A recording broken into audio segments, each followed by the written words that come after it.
तो हेलो, एक बार फिर स्वागत है आपका यूनिक एस अकेडमी बाय गुल फैमिली राजी में। पॉलिटी का सेशन है और पॉलिटी में हम लोग पंचायती राज व्यवस्था के बारे में पढ़ रहे हैं।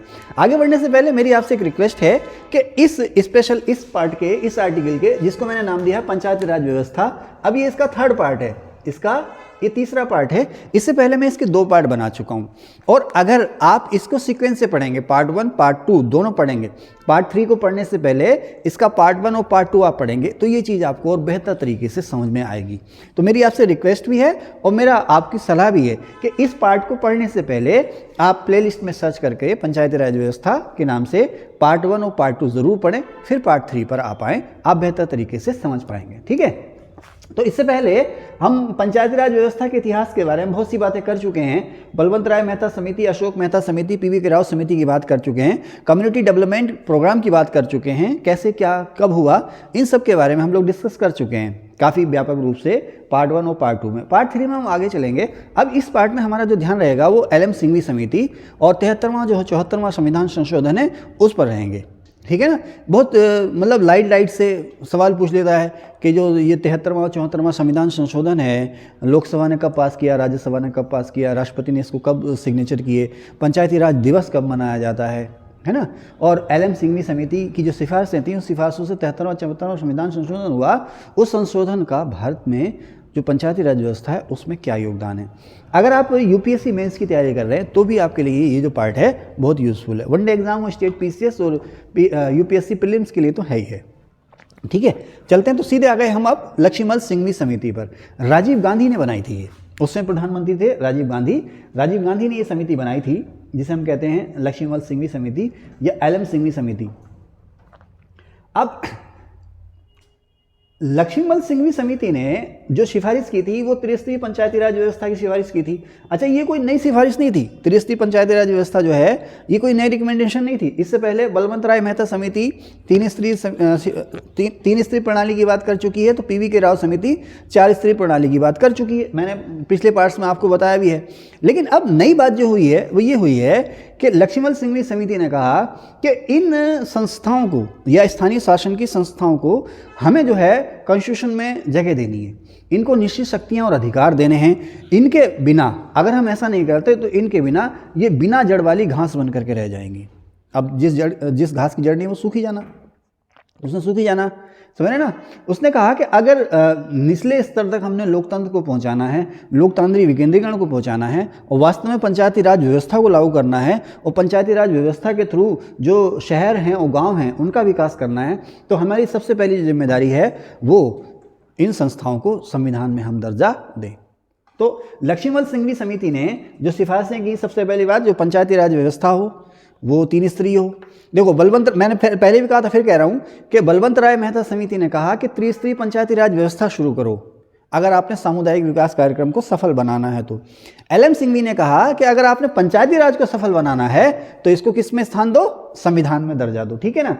इसने जो ये त्रिस्तरीय पंचायती राज व्यवस्था है इसको इसने नाम दिया था स्थानीय शासन, और आगे बढ़ के इसको इसने नाम दिया था स्थानीय स्वायत्त शासन, लोकल सेल्फ गवर्नमेंट। देखो क्वेश्चन आता है कि सबसे पहले स्थानीय स्वायत्त शासन इस शब्द का इस्तेमाल किसने किया या लोकल सेल्फ गवर्नमेंट शब्द का इस्तेमाल किसने किया, तो लक्ष्मीमल सिंघवी समिति ने इस शब्द का इस्तेमाल किया। इस चीज का आप लोग विशेष ख्याल रखेंगे। ठीक है ना, स्थानीय स्वायत्त शासन। ठीक है, अब स्थानीय स्वशासन या स्थानीय स्वायत्त शासन की इसने सिफारिश की। कहने का मतलब क्या है कि जो गांव के और शहरों के लोग हैं उन्हें अपने अधिकार, अपने निर्णय, अपने फैसले खुद लेने दो, उन्हें अपने लिए पॉलिसीज खुद बनाने दो। ठीक है, उसके बाद इसने कहा कि जो इसने ये जो स्थानीय स्वायत्त शासन है इसको एक नाम और दिया, लोकल सेल्फ डिसेंट्रलाइजेशन, यानी कि स्थानीय विकेंद्रीकरण। इसको इसने एक नाम और दिया, लोकतांत्रिक विकेंद्रीकरण। यानी कि स्थानीय स्वायत्त शासन की बात करो, स्थानीय स्वशासन की बात करो, त्रिस्तरीय पंचायती राज व्यवस्था की बात करो, स्थानीय विकेंद्रीकरण की बात करो या लोकतांत्रिक विकेंद्रीकरण की बात करो, तो ये शब्द कहाँ से निकल के आए, LM सिंघवी समिति से। ठीक है ना। और सबसे पहले त्रिस्तरीय पंचायती राज व्यवस्था की बात किसने करी, बलवंत राय मेहता समिति ने। ठीक है, इसने कहा कि स्थानीय लोगों को भागीदारी दो। पहली बार मैंने कहा था ना, पहली बार कहा क्या ना, बलवंत राय मेहता पहले कह चुके हैं स्थानीय लोगों को भागीदारी दो। इसने भी कहा कि पंचायती राज में स्थानीय लोगों को भागीदारी दो या उनकी भागीदारी होनी चाहिए। इन संस्थाओं को संविधान में जगह मिलनी चाहिए। क्यों जगह मिलनी चाहिए? इनकी सुरक्षा के लिए और सशक्तिकरण के लिए। किसकी? पंचायती जो राज संस्थाएं हैं, ग्राम पंचायत, नगर पालिका, नगर निगम, नगर पंचायत, ये हैं, ये सुरक्षित रहें। सुरक्षित किससे रहें? सरकार से। क्यों? सरकार जब चाहे तब इसको बर्खास्त कर देती थी। तो इससे बचने के लिए इन संस्थानों को संविधान में जगह मिलनी चाहिए। ठीक है साहब, मिलेगी, संविधान में जगह मिलेगी। ओके। साथ ही इन्होंने कहा कि जो पॉलिटिकल पार्टीज हैं वो इस व्यवस्था से दूर रहें, राजनीतिक दल जो हैं इस व्यवस्था से दूर रहें। जैसे ना बलवंत राय मेहता क्या कहते हैं कि पार्टी लाइन पे इलेक्शन नहीं होने चाहिए, अशोक मेहता कहते हैं पार्टी लाइन पे इलेक्शन होने चाहिए। एलएम सिंघवी समिति ने कहा कि जो पॉलिटिकल पार्टीज हैं इन संस्थानों से दूर रहें, यानी कि पार्टी लाइन पे इलेक्शंस नहीं होनी चाहिए, इन्होंने कहा। अब देखो यहीं पे क्वेश्चन आते हैं। बलवंत राय मेहता ने सबसे महत्वपूर्ण किसको कहा था? पंचायत समिति को।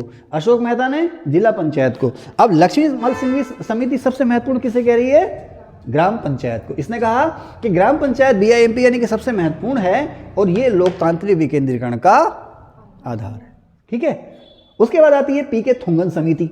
पीके थुंगन समिति जो है ये भी राजीव जी ने बनाई थी 1988 में, और 1989 में इसने अपनी सिफारिशें दी थी। कौन सी समिति ने?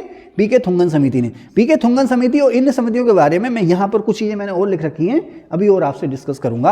अब मैं आगे चलता हूँ।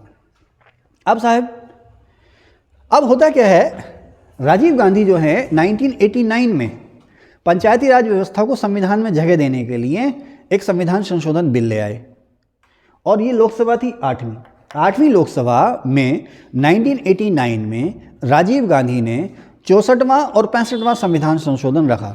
64वां संविधान संशोधन जो था वो ग्राम पंचायतों के लिए था, या ग्रामीण पंचायतें थी, ग्रामीण क्षेत्रों की जो पंचायतें थी उनके लिए था। और जो 65वां संविधान संशोधन था वो जो शहरी क्षेत्रों की पंचायतें हैं, जिसे आप नगर पालिका, नगर निगम वगैरह कहते हैं, उनके लिए था। 64वां गाँव के लिए और 65वां शहरों के लिए। कौन सी लोकसभा में? 8वीं लोकसभा में। किसने रखा? राजीव गांधी ने 1989 में। लेकिन इससे पहले कि लोकसभा इस पर कोई फैसला करती, लोकसभा भंग हो गई। लोकसभा भंग हो गई तो ये बिल भी खत्म हो गया। ठीक है। उसके बाद पीवी नरसिंह राव आते हैं 9वीं लोकसभा में, जो प्रधानमंत्री थे। कई प्रधानमंत्री बने 9वीं लोकसभा में। पहले बने, कौन बने थे? बीपी सिंह, और उसके बाद बने थे चंद्रशेखर। फिर 9वीं लोकसभा भंग हो गई थी। फिर आई थी 10वीं लोकसभा। 10वीं लोकसभा में कौन बने थे प्रधानमंत्री? पीवी नरसिंह राव, 1991 से 1996। फिर 11वीं लोकसभा आई। 11वीं लोकसभा में पहले बने थे अटल बिहारी वाजपेयी, और उसके बाद बने थे एच.डी. देवेगौड़ा, फिर बने थे आई.के. गुजराल। तो 11वीं लोकसभा या 10वीं, कौन सी 11वीं लोकसभा ने 3 प्रधानमंत्री देखे। ओके, चले आगे। तो ठीक है, लोकसभा भंग हो गई तो ये 64वां और 65वां संविधान संशोधन जो था वो समाप्त हो गया, लागू ना हो पाया। फिर 9वीं लोकसभा में जो सरकार थी वो थी राष्ट्रीय मोर्चा की। बीपी सिंह प्रधानमंत्री थे, हालांकि इनकी पार्टी का नाम था जनता दल, लेकिन गठबंधन सरकार थी और इस गठबंधन सरकार का नाम था राष्ट्रीय मोर्चा सरकार। भारत में पहली गठबंधन सरकार जो बनी थी केंद्र स्तर पर वो थी जनता पार्टी की सरकार, और दूसरी बार जो एक्चुअली जो गठबंधन अलायंस है, हालांकि जनता पार्टी की सरकार बनी थी, चौधरी चरण सिंह ने सरकार बनाई थी, लेकिन वो गठबंधन सरकार नहीं थी, उसमें इंदिरा गांधी ने बाहर से समर्थन दिया था। जो जनता पार्टी की सरकार बनी थी, मोरारजी देसाई जिसके प्रधानमंत्री थे, वो कई पार्टियों का गठबंधन था, अलायंस था, भले ही उन्होंने इलेक्शन साथ मिलकर लड़ा था, लेकिन वो अलायंस गवर्नमेंट थी। उसके बाद चरण सिंह जी आए, उन्होंने अपनी पार्टी की सरकार बनाई थी, ठीक है ना, लेकिन उन्हें इंदिरा गांधी ने बाहर से समर्थन दिया था, कांग्रेस ने, सरकार में शामिल नहीं हुए थे, तो वो भी गठबंधन सरकार नहीं थी। लेकिन 1989 में जो सरकार बनी थी ये एक्चुअली गठबंधन सरकार थी। इसके मुखिया थे बीपी सिंह और इस गठबंधन का नाम था राष्ट्रीय मोर्चा। तो खैर 9वीं लोकसभा में राष्ट्रीय मोर्चा सरकार ने या प्रधानमंत्री बीपी सिंह ने भी संविधान में संशोधन का प्रस्ताव रखा ताकि पंचायतों को बेहतर किया जाए, लेकिन 9वीं लोकसभा भी भंग हो गई और ये जो बीपी सिंह जो बिल लाए थे वो भी खत्म हो गया। तो जो 64वां और 65वां संविधान संशोधन था जो राजीव गांधी ने रखा था 8वीं लोकसभा में, उसमें महिलाओं के लिए 1/3 रिजर्वेशन का प्रावधान भी था, यानी वुमेन्स को 1/3 रिजर्वेशन दिया जाएगा। ओके, आगे चलें। खैर, अब सिलसिला आगे चलता रहा। हुआ क्या है कि 1989 में बीपी सिंह पहले प्रधानमंत्री बने, फिर बीजेपी ने समर्थन वापस ले लिया, फिर चंद्रशेखर प्रधानमंत्री बने सन 91 में, उसके बाद आए पीवी नरसिंह राव। तो ये जो 3-4 साल थे राजनीतिक अस्थिरता के थे, तो इसमें पंचायती राज व्यवस्था में आगे कोई डिसीजन हुआ नहीं। फिर जब नरसिंह राव आए तो इन्होंने इस दिशा में कदम उठाया। अब देखो, पंचायती राज व्यवस्था को भारत में लागू करने के लिए संविधान संशोधन करना था, और संविधान संशोधन के लिए जो राज्यों की विधानसभाएं थी उनकी स्वीकृति भी ज़रूरी थी। अब जो पंचायती राज व्यवस्था है उसे हमने राज्य सूची में जगह दे रखी है, तो हर राज्य में अपने अलग अलग कानून थे इनको लेकर के, कहीं 7 साल का कार्यकाल तो कहीं 3 साल का कार्यकाल, है ना, कहीं मेंबर का अप्रत्यक्ष चुनाव हो रहा है तो कहीं पे प्रमुख का अप्रत्यक्ष चुनाव हो रहा है। तो अब पीवी नरसिंह राव ने लगभग सभी सरकारों से बातचीत की और एक बिल का मसौदा तैयार किया, एक बिल का ड्राफ्ट तैयार किया जिस पर सभी राज्य सरकारों ने सहमति जताई। मकसद ये था कि जो पंचायती राज व्यवस्था है, चाहे वो शहरी व्यवस्था हो या ग्रामीण व्यवस्था हो, उसका जो फार्मूला है, उसका जो सिस्टम, उसका जो ढांचा है वो पूरे देश में एक जैसा हो। सवाल आता है ना कि 73वें 74वें संविधान संशोधन का क्या रोल रहा, तो इसने पंचायती राज व्यवस्था का जो ढांचा है पूरे देश में लगभग एक जैसा बना दिया। इसके लिए हम पीवी नरसिंह राव को उनको क्रेडिट हमें देना चाहिए। तो खैर, उन्होंने राज्य सरकारों को साधा और राज्य सरकारों को साधने के बाद उन्होंने संविधान में 2 संशोधन करवाए, एक 73वां संशोधन और दूसरा 74वां संशोधन। कौन सा किसके लिए था इसकी हम बात करेंगे। तो अब 73वां और 74वां जो संशोधन था, मैंने यहाँ कहीं लिखा भी है, देखिए यहाँ पर है, ठीक है ना, मैंने लिखा है नरसिंह राव क्या रोल था इनके बारे में मैंने आपको बता दिया, राज्य सूची का क्या रोल था मैंने ये भी बता दिया। अब 73वां संविधान संशोधन सन 92 का और 74वां संविधान संशोधन ये भी सन 92 का। दिसंबर 1992 में इन्हें संसद ने पास किया, दिसंबर 1992 में इन्हें संसद ने पास किया, दिसंबर 1992 में, ठीक है। अब 73वें संविधान संशोधन से ये सवाल खूब आते हैं, वनडे में भी आते हैं, आईएएस में तो आते ही आते हैं, ठीक है ना, खूब आते हैं कि इस 73वें संविधान संशोधन से नया चैप्टर कौन सा जुड़ा संविधान में, चैप्टर 9, 74वें से 9A या 9 का, इससे इसमें कितने आर्टिकल थे, 73वें संविधान संशोधन कितने आर्टिकल जुड़े, 243A से लेकर के 243O तक कुल 16 आर्टिकल जुड़े। 74 में से कितने आर्टिकल जुड़े, 243P से लेकर के 243ZG तक कुल 18 आर्टिकल जुड़े, ठीक है।